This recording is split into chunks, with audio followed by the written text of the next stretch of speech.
محمد کما تحب و ترضى قال النبی صلی اللہ علیہ وسلم لکل نبی رفیق و رفیقی یعنی فی الجنت عثمان۔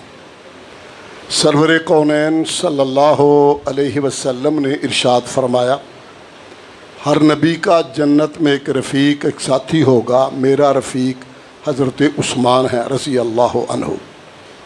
حضرات ذی وقار، ذو الحجہ کے آخری ایام ہیں اور اسی مہینے میں خلیفہ ثالث، خلیفہ راشد، داماد پیمبر، داماد نبی، ہم زلف علی، رفیق شیخین، خالو حسنین، غنی ذو النورین، کامل الحیاء والایمان، جامع القرآن، سیدنا عثمان ابن عفان رضی اللہ تعالی عنہ کا شہادت کا دن 18 ذی الحج۔ آج کی مجلس میں بہت مختصر جناب عثمان غنی رضی اللہ عنہ کا سرور کونین علیہ السلام سے رشتہ، بس اتنی سی بات میں نے آج عرض کر دی۔ یاد رکھیں، چونکہ ایک طبقے کی طرف سے ایک پروپیگنڈا کیا گیا ہے، پہلا بنیادی، کہ سرور کونین علیہ السلام کی صلبی بیٹی ایک ہے، اور یہ بہت خوفناک پروپیگنڈا ہے، جبکہ کہنے والوں کو یہ بھی یاد نہ رہا کہ انہی کی کتابوں میں ہے کہ سرور کونین علیہ السلام کی 4 صلبی بیٹیاں ہیں جو سیدہ خدیجۃ الکبریٰ رضی اللہ عنہا کے بطن سے ہیں، سیدہ زینب، سیدہ رقیہ، سیدہ ام کلثوم اور سیدہ فاطمۃ الزہرا رضی اللہ عنہن۔ حضرات، سرور کائنات علیہ الصلاۃ والتسلیم کا حضرت عثمان سے تہرا رشتہ ہے۔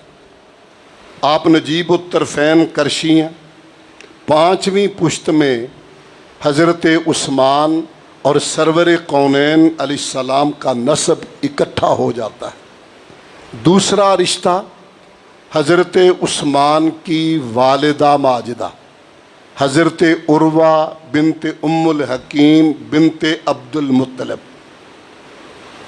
ہیں، اور وہ سرور کونین علیہ السلام کی نواسی ہیں، عبد المطلب کی نواسی ہیں، سردار عبد المطلب کی بیٹی عروہ کی بیٹی ہیں۔ کہنا یہ چاہتا ہوں کہ حضرت عثمان کی والدہ سردار عبد المطلب کی نواسی ہے، اور سرور کونین صلوات اللہ علیہ سردار عبد المطلب کے پوتے ہیں۔ اس ناطے سے حضرت عثمان کی والدہ ماجدہ اور حضور کے والد گرامی کا آپس میں پھپھی زاد بہن اور ماموں زاد بھائی کا رشتہ بنتا ہے۔ اس رشتے کے اعتبار سے آپ سرور کونین علیہ السلام کے بھانجے لگتے ہیں، کیونکہ ان کے والد گرامی اور ان کی والدہ پھپھی زاد اور ماموں زاد کا رشتہ ہے۔ تیسرا اہم رشتہ جس کی طرف میں توجہ دلانا چاہتا تھا، اور جس میں پوری نسل انسانی میں حضرت عثمان کا کوئی ثانی سہیم اور شریک نہیں ہے، وہ ہے رشتہ ذو النورین ہونے کا۔ یہ بھی آپ کے علم میں ہے کہ سرور کونین علیہ السلام کی بڑی صاحبزادی سیدہ زینب کا رشتہ اپنے ہی خانوادہ میں اپنی خالہ کے ہاں ہوا تھا، دوسری بیٹی سیدہ رقیہ اور تیسری بیٹی سیدہ ام کلثوم، ان کا نکاح آپ کے حقیقی تایا، اردو میں چچا کہتے ہیں، سردار ابو لہب کے بیٹے عتبہ اور عتیبہ کے ساتھ ہوا تھا۔ رخصتی نہیں ہوئی تھی کہ اسی اثناء میں سورہ تبت یدا نازل ہو گئی، تو انہوں نے بلا کے اپنے بیٹوں کو کہا کہ محمد صلی اللہ علیہ وسلم کی بیٹیوں کو طلاق دے دو۔ صاحب اولاد لوگ جانتے ہیں بیٹی اور باپ کا رشتہ کتنا حساس ہوتا ہے، اور یہ حضور کو اذیت پہنچانے کا اس سے اور ان کے پاس ذریعہ کوئی نہیں تھا۔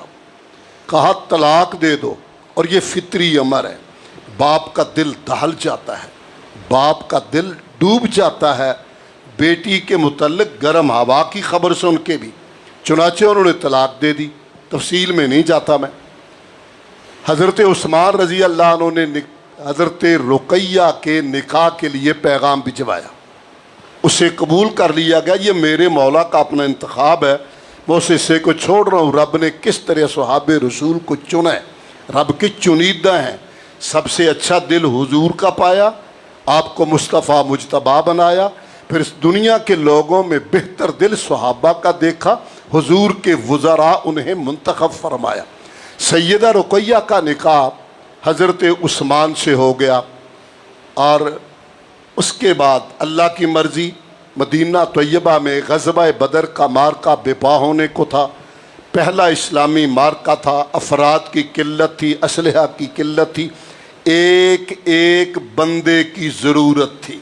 حضرت عثمان بھی نکلے، اتفاق سے حضور کی صاحبزادی حضرت عثمان کی زوجہ محترمہ سیدہ رقیہ چیچک کی بیماری میں پابند بستر تھی، بستر علالت پہ تھی۔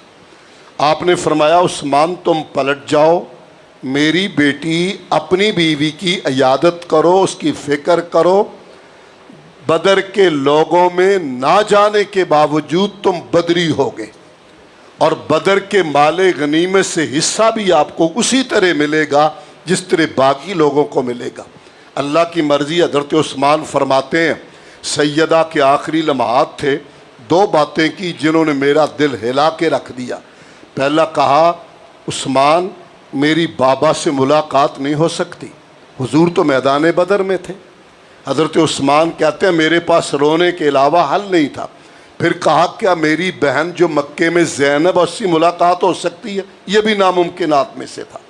چنانچہ فرماتے ہیں غم نے مجھے نڈھال کر دیا، اللہ کے فیصلے غالب آئے، آپ دفنا کے واپس آ رہے ہیں کہ حضور کی سواری پہ صحابی فتح بدر کی خوشخبری لے کے آئے۔ عجیب کیفیت تھی، لوگ خوش تھے۔ حضرت عثمان غم اور خوشی کی ملی جلی تصویر بنے تھے، فطری خوشی تھی۔ اللہ نے اسلام کو، مجاہدین کو، سرور کونین کو کامیابی عطا فرمائی۔ غم یہ کھائے جا رہا تھا کہ نبی کا نور لخت جگر میری بیوی وہ جدا ہو گئی۔ بہت غم زدہ تھے۔ دو روایتیں کہ ایک مسجد میں ستون کے پاس بیٹھے تھے کہ سرور کونین علیہ السلام تشریف لائے۔ فرمایا عثمان کیوں رو رہے ہو؟ کہا پیارے میرے جیسا مصیبت زدہ اور کون ہو سکتا ہے؟ آپ کا لخت جگر نور نظر میری بیوی جدا ہو گئی، آپ سے رشتہ دامادی ٹوٹ گیا ہے۔ کوئی چھوٹی سی بات ہے، رشتہ دامادی ٹوٹ گیا ہے۔ آپ نے فرمایا عثمان ادھر تم بات کر رہے ہو، ادھر میرے پاس آسمان سے جبرائیل آیا ہے اور کہہ رہا ہے کہ اللہ نے میری تیسری بیٹی حضرت ام کلثوم کے ساتھ تیرا نکاح آسمان پہ کر دیا ہے، محبوب آپ زمین پہ کر دیں۔ اس میں بھی حضرت عثمان کا کوئی سہیم اور شریک نہیں، یہ اعزاز سرور کونین صلوات اللہ علیہ کو ملا تھا۔ سیدہ زینب بنت جہش کا نکاح پہلے آسمان پہ ہوا پھر زمین پہ ہوا تھا، اور اس اعزاز میں اللہ نے شامل فرمایا حضرت عثمان ابن عفان رضی اللہ عنہ کو۔ ان کے ساتھ نکاح ہو گیا۔ جب وہ بھی دنیا سے چلی گئیں تو آپ نے فرمایا تھا، مختلف روایات کے الفاظ ہیں، 40 بھی ہے، کم و بیش بھی ہے، میں یہ ترجمہ کروں گا میری اور بیٹیاں بھی ہوتی، یکے بعد دیگرے چلی جاتی، عثمان میں اتنا تیرے سے خوش تھا میں اپنی بیٹیاں تیرے حبالہ نکاح میں دیتا جاتا۔ دو نور نبی کے جس بندے کے حبالہ نکاح عقد نکاح میں آئے ہیں، پوری آدم علیہ السلام سے لے کے نسل انسانی میں فرد وحید اکیلی ہستی ہیں، داماد پیمبر جنہیں ذوالنورین کہا جاتا ہے، حضرت عثمان ابن عفان۔ اسباب اس کے کہنے کے اور بھی ہیں جسے شاہ ولی اللہ نے ذکر کیا، وقت نہیں ہے۔ آج کی مجلس میں نے ابتدائی گفتگو یہ کی ہے حضور کا حضرت عثمان سے تہرا رشتہ، 5ویں پشت میں آپ یکجا ہوئے، اور حضرت عثمان کی والدہ حضور کے والد کے مابین پھپھیزاد اور ماموزاد کا رشتہ، اس اعتبار سے بھانجے لگے۔ پھر پھر مالک نے کرم فرمایا، نبی کے 2 نور حضرت عثمان کے حبالہ نکاح میں آئے اور ذوالنورین کہلائے۔ پروردگار عالم سیدنا عثمان ابن عفان اور اصحاب رسول کی محبت نصیب فرمائے اور ان کو آئیڈیل بنا کر ہمیں اپنی زندگی کو اس کے مطابق ڈھالنے کی توفیق نصیب فرمائے۔ سبحان ربک رب العزت عما یصفون وسلام علی المرسلین والحمد للہ۔